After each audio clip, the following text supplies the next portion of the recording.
Sous vos acclamations, recevons le pasteur février. Sous vos acclamations. Acclamons très fort.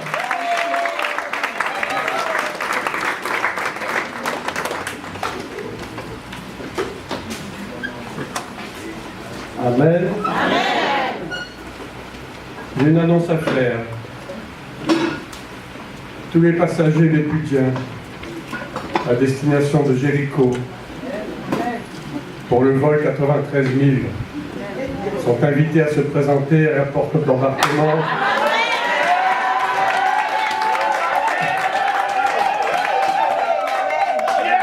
Je n'ai pas fini. À la porte d'embarquement, Alpha ou Oméga au choix.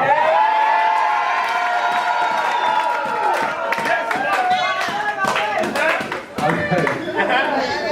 Soyez bénis tous. Nous sommes dans le jeûne de Jéricho. Donc ce soir, je vais vous parler de Jéricho. Ben oui, Jéricho. Jéricho, c'est une ville qui est pleine de mystères. On a déjà beaucoup prêché dessus, certainement. Vous avez certainement entendu des messages sur Jéricho, mais le Seigneur m'a mis à cœur quelque chose de particulier par rapport à Jéricho. Amen. Il y a trois choses à considérer par rapport à Jéricho. Vous pouvez vous asseoir.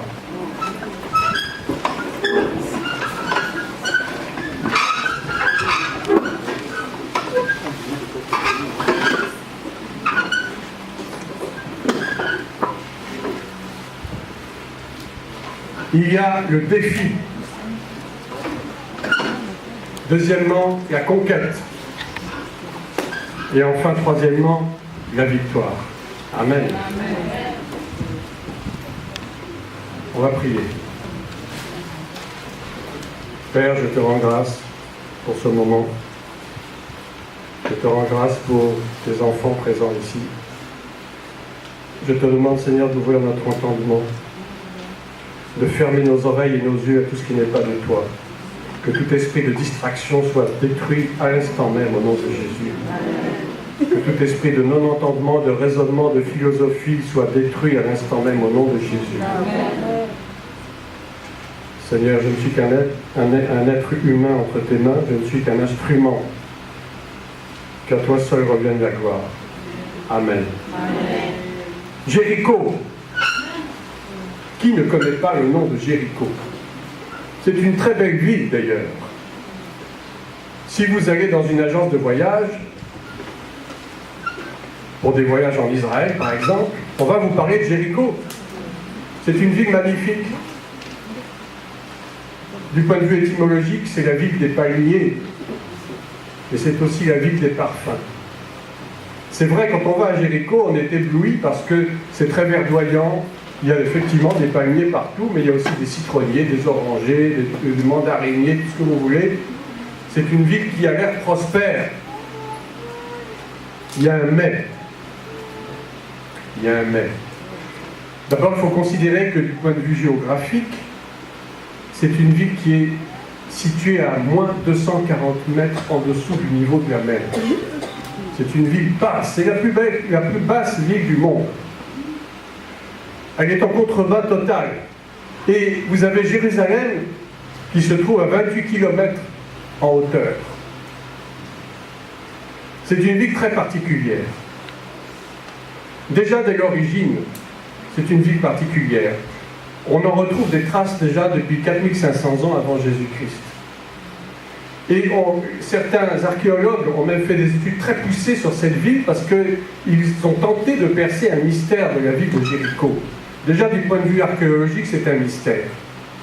C'est une ville qui a été rebâtie et détruite 4 fois de suite. Et à chaque fois, elle a été détruite par des tremblements de terre. Mais elle a toujours été rebâtie.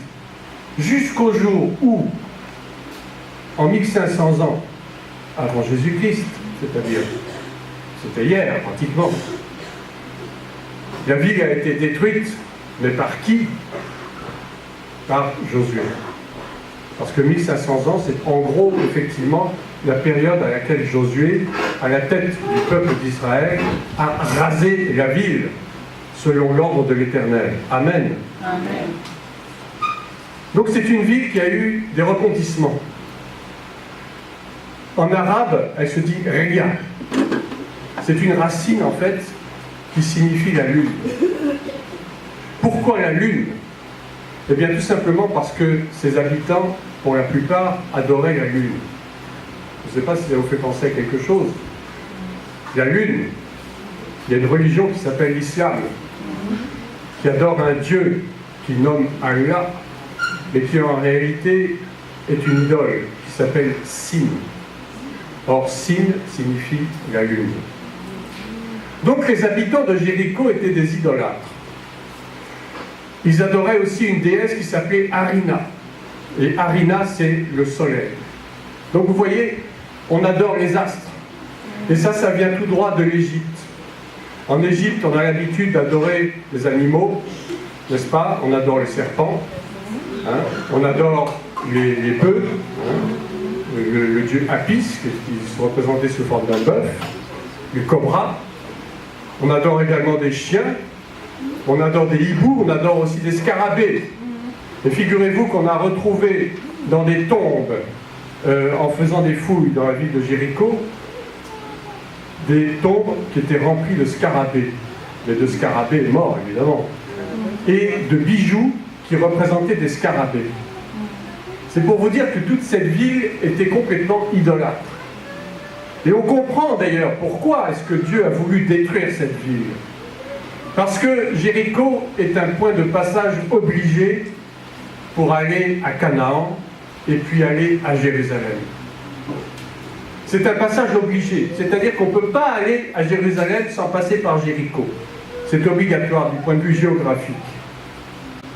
Aujourd'hui, la ville de Jéricho, qui a été reconstruite, mais on verra tout à l'heure qu'il y a eu une malédiction qui a été prononcée par Josué lui-même sur celui qui rebâtirait Jéricho. Malgré cela, la ville a été reconstruite et c'est effectivement aujourd'hui une ville prospère.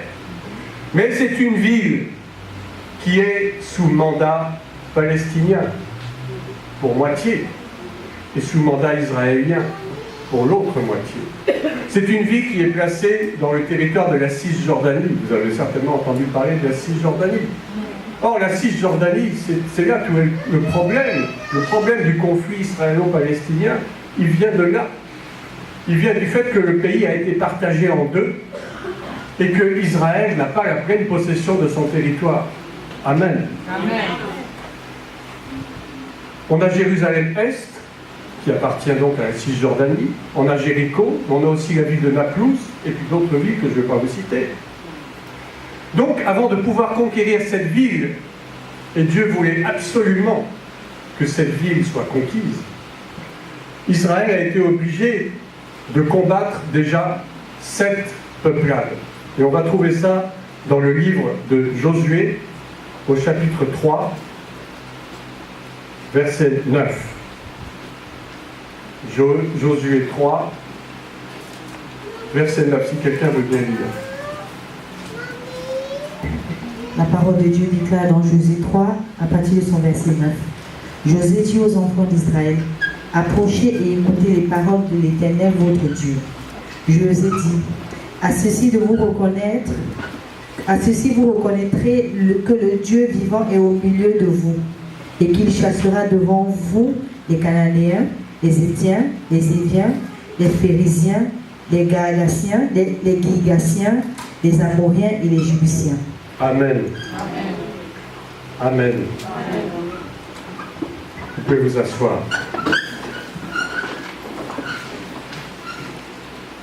Vous avez bien entendu. Vous avez bien compté 7 peuples. Premier, les Cananéens.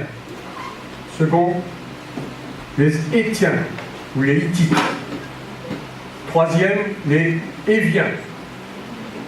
Quatrième, les Phérésiens. Cinquième, les Girgasiens. Sixième, les Jébusiens. Et enfin, les Amoréens. Bon, je ne vais pas tout à fait dit dans l'ordre, c'est pas très grave. Chacune de ces peuplades qui sont des peuplades idolâtres, je vous le rappelle, et qui n'ont pas la crainte de Dieu, et qui se livrent à la débauche, à l'immoralité. Chacune de ces peuplades représente en réalité un esprit. Je vais vous les citer. Et si Dieu nous fait grâce de terminer le message dimanche, peut-être, on va procéder certainement à une délivrance de tous ces esprits. Mais aujourd'hui, je vais simplement vous énumérer parce que c'est un enseignement. Amen. Amen. Les Cananéens, tout d'abord.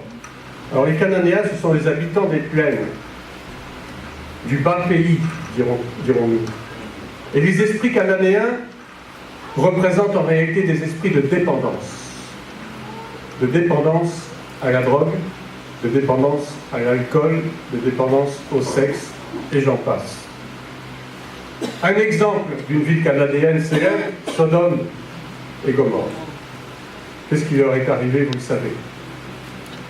Donc ça, c'est l'esprit cananéen. Ensuite, on a les Hétiens, l'esprit hétien. En hébreu, ça veut dire fils de la terreur. Ce sont des descendants de Heth. Tous ces gens-là, d'ailleurs, sont des descendants de Cham. Amen. Vous savez qui est Cham, fils de Noé. Vous savez qu'il y a eu une malédiction prononcée par Noé, mais qui n'a pas maudit Cham, il a maudit Canaan, c'est-à-dire la postérité d'ensuite, d'après Cham. Et tous ces gens-là qu'on vous cite ce soir, ce sont des descendants de Canaan. Amen. Donc les Hétiens, l'esprit de Heth, c'est un esprit de peur, un esprit d'angoisse, un esprit de terreur, des émotions négatives. Ensuite, nous avons les Éviens.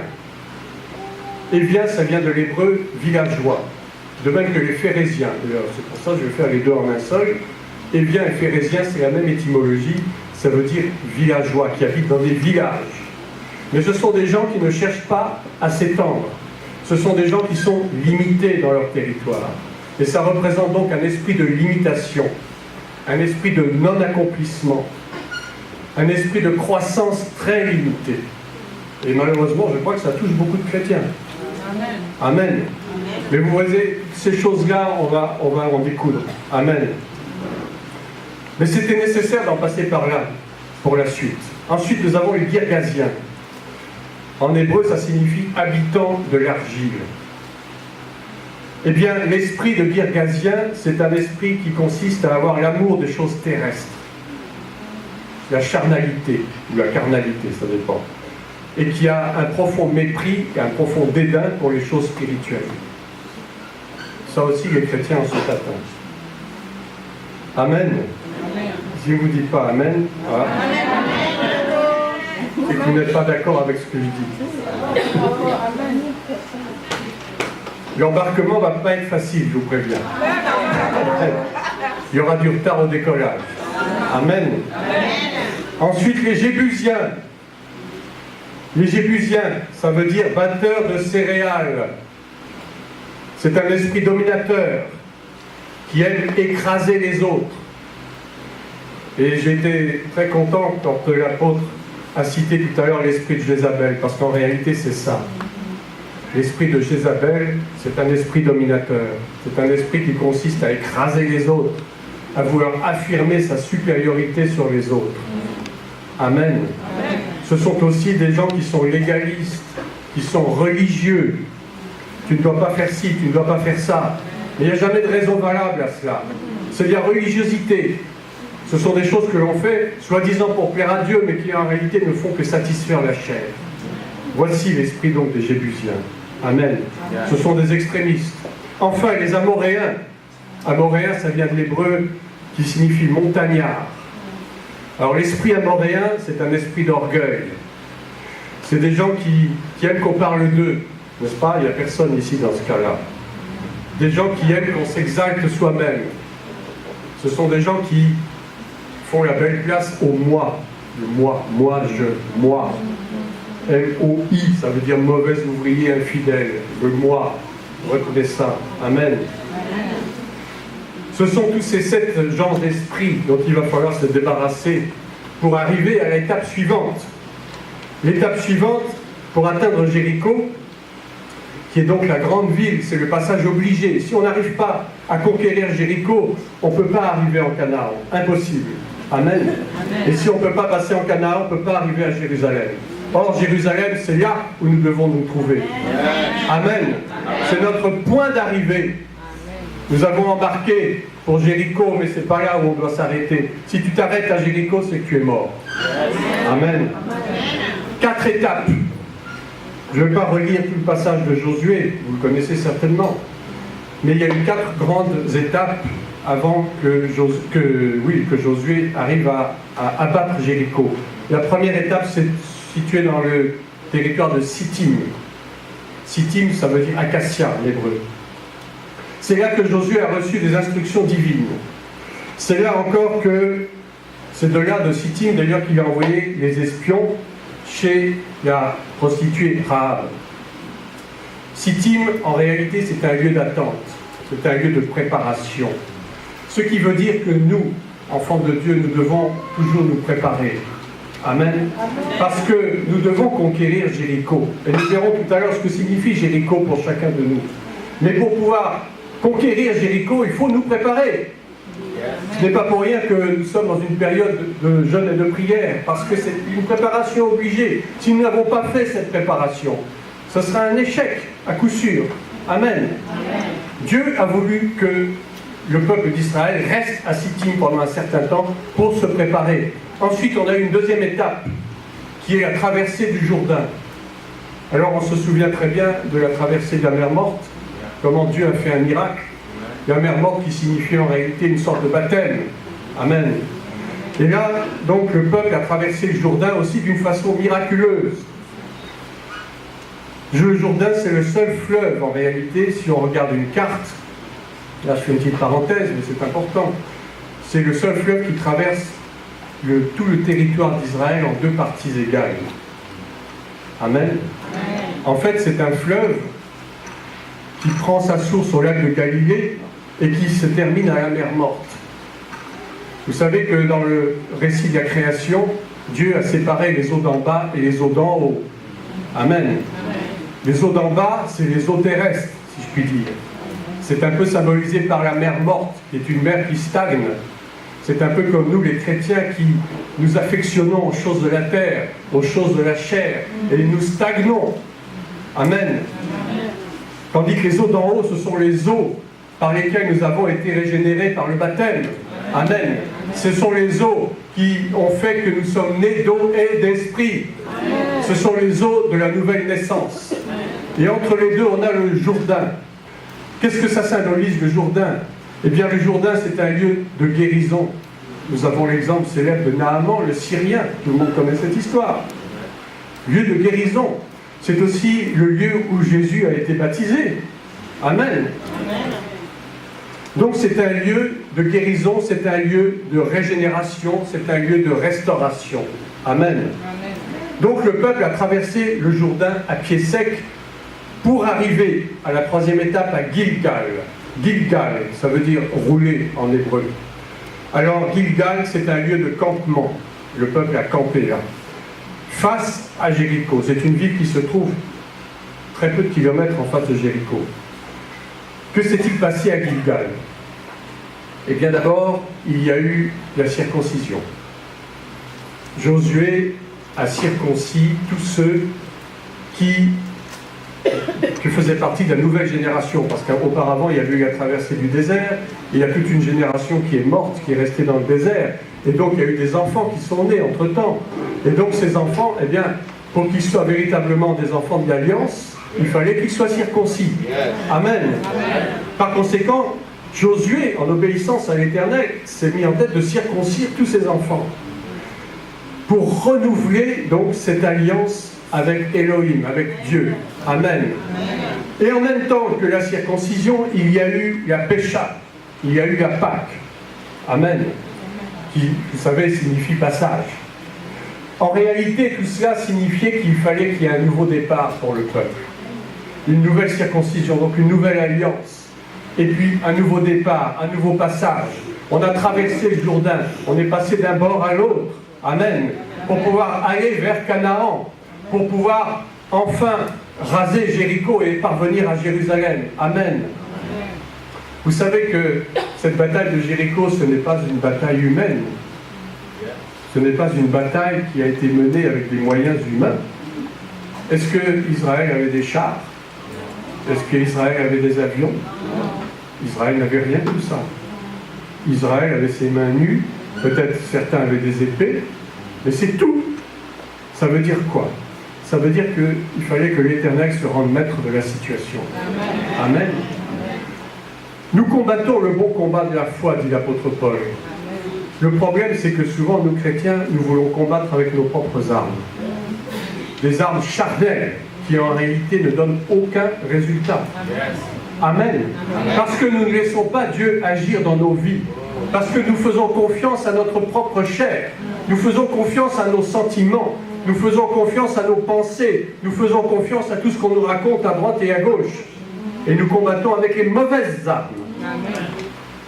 Dieu doit agir dans nos vies. Et je te dis ce soir, bien-aimé, Dieu doit agir dans ta vie. Amen. Dieu doit te délivrer de tous ces sept esprits, de tous ces esprits qui nous perturbent encore. C'est vrai, on prie, on jeûne, mais on n'aura jamais fini. On n'aura jamais fini. L'apôtre Paul dit, travaillez à votre salut. Le salut n'est pas acquis du jour au lendemain. C'est un travail sur soi. Ce n'est pas un travail sur les autres.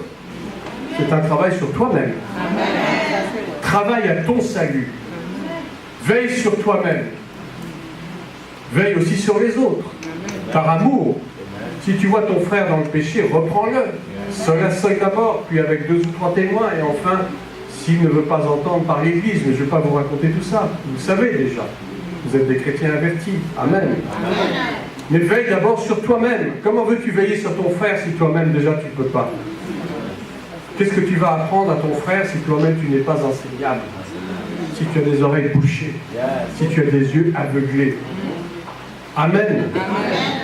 Jéricho est une bataille spirituelle.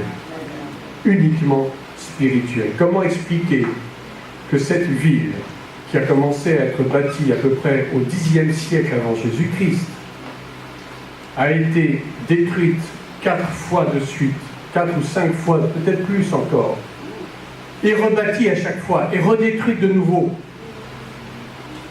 par des séismes, par des moyens surnaturels déjà à l'époque. Et voilà qu'encore cette fois-ci, cette ville va connaître un dénouement surnaturel. Amen. Amen. Dieu n'est pas naturel. Amen. Amen. Dieu n'est pas ton ami, Dieu n'est pas ton copain. Dieu n'est pas le Père Noël, ce que disait l'autre jour à l'école biblique. Seigneur, donne-moi, Seigneur, donne-moi. Non, c'est pas comme ça qu'on traite Dieu. On traite Dieu avec respect et révérence. Amen. Enfin, nous arrivons à la 4e étape. On arrive à la destruction de Jéricho. La ville doit être dévouée par interdit, selon les ordres de Dieu. Qu'est-ce que ça veut dire, dévouée par interdit? Ça veut dire que tout doit être détruit, rasé, calciné, consumé. Enfants, vieillards, hommes, femmes, animaux, bétail. Les murs ont été rasés complètement par uniquement une intervention divine. Bon, on sait tout ce qui s'est passé avant, on a fait 7 fois le tour, etc. On ne va pas relire tout ça parce que vous connaissez. Mais c'est pas ça qui m'intéresse. Ce qui m'intéresse, c'est qu'est-ce que c'est Jéricho pour nous aujourd'hui? Qu'est-ce que ça représente? Amen. Quelles sont les conséquences spirituelles pour l'Église et les chrétiens d'aujourd'hui? C'est ça qui m'intéresse. Amen. En réalité, Jéricho, c'est une forteresse à la base. Mais c'est une forteresse qui a des faiblesses cachées. Et ces faiblesses cachées, on les dévoile.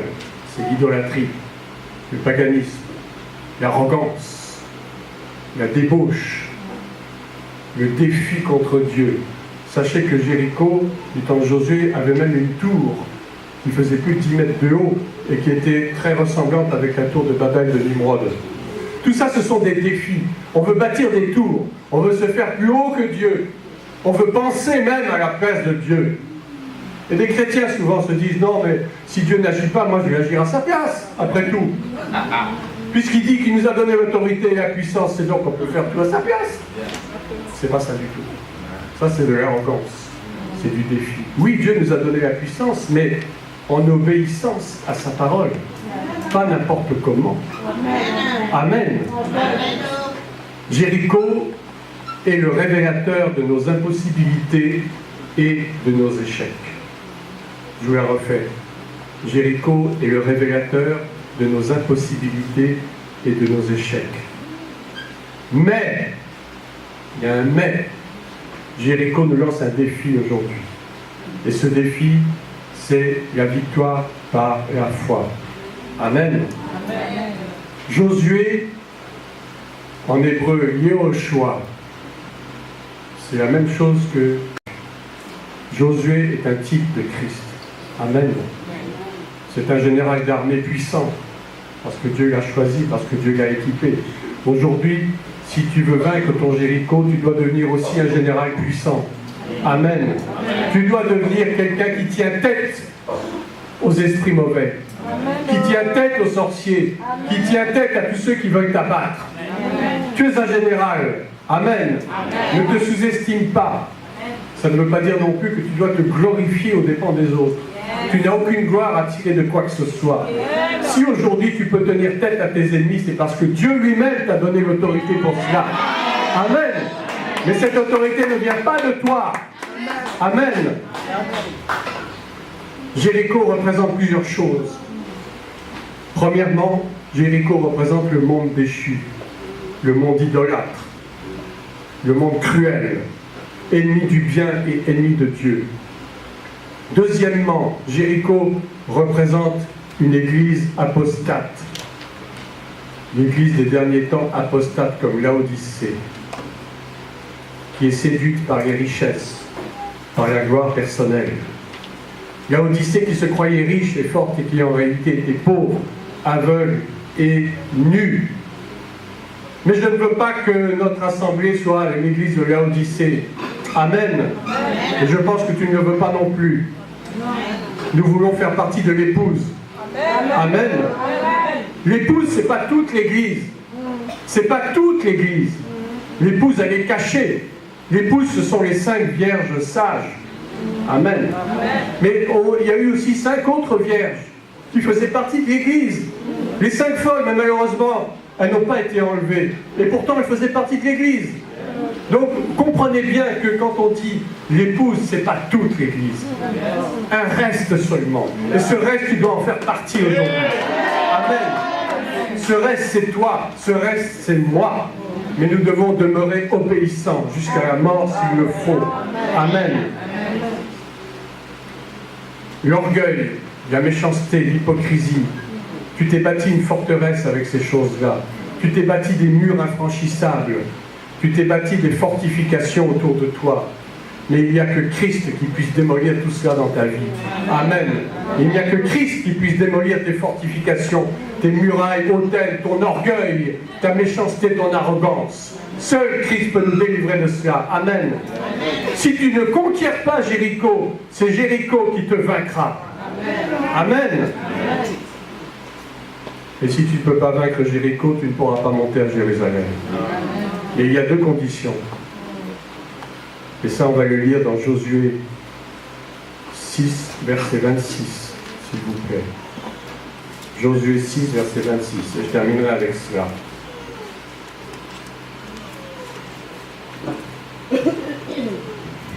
La parole de Dieu déclare dans Josué 6 au verset 26.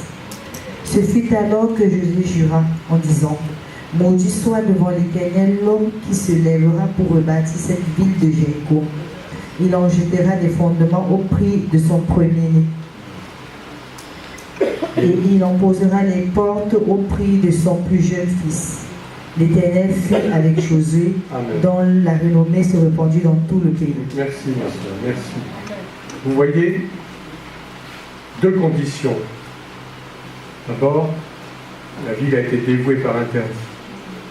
Et il y a des choses dans ta vie que tu dois aussi dévouer par interdit. Amen.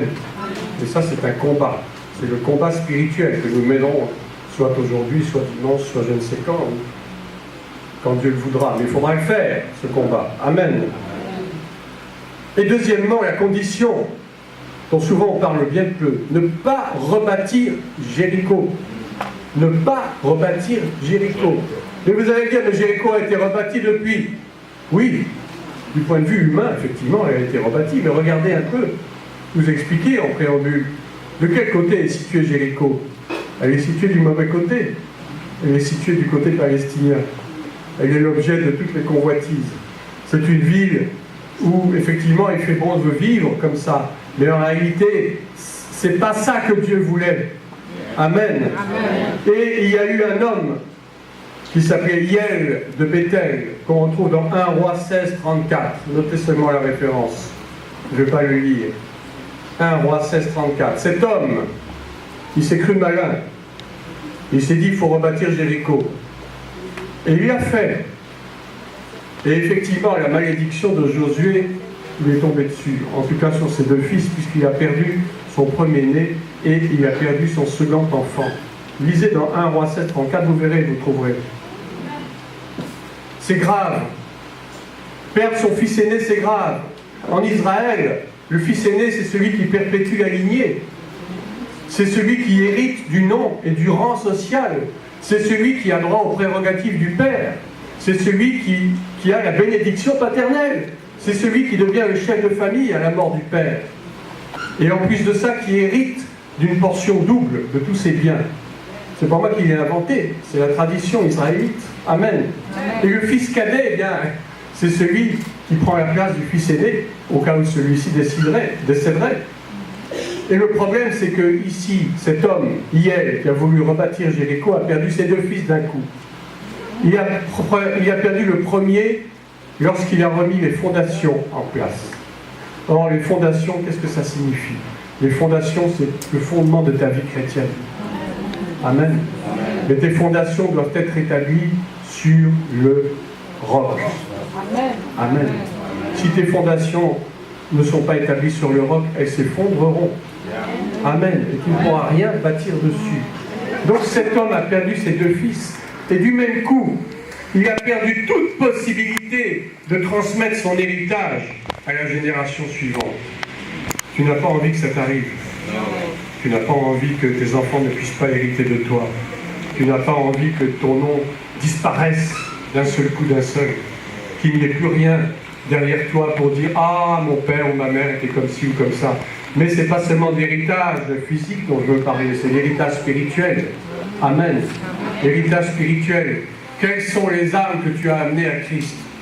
Combien d'âmes as-tu amenées à Christ? Combien de personnes dans ta famille se sont converties? Amen. Mais si tes fondements ne sont pas solides, tu perdras tout ça. Tu n'auras rien gagné, tu n'auras aucune récompense. Les fondations. Et deuxièmement, on parle de portes. Les portes, ça signifie beaucoup de choses. C'est Jésus la porte. Amen. Il dit, je suis la porte. Le voleur, il rentre par la fenêtre. Mais celui qui est vraiment disciple de Christ, il rentre par la porte. Amen. Et du point de vue mystique, parce qu'il faut bien en parler, les portes, ça a une signification du point de vue occulte. Les portes, ce sont des entrées par lesquelles on agit d'une façon dans le spirituel mauvais. Les sorciers utilisent des portes. Mais si nous-mêmes nous ouvrons des portes, à ce moment-là, l'ennemi aura tout loisir de venir nous détruire de l'intérieur. Amen. Donc si nous rebâtissons des mauvaises portes, c'est-à-dire des portes qui ne sont pas basées sur Christ, à ce moment-là, nous prenons des risques énormes. De même que si nos fondations ne sont pas fondées sur le roc, à ce moment-là, nous perdons tout. Non seulement nous risquons de perdre notre salut, mais nous risquons de perdre notre héritage en Christ. Amen. Amen. Nous sommes héritiers et co-héritiers de Christ. Amen. Amen. Amen. Amen. Soyez bénis. Amen.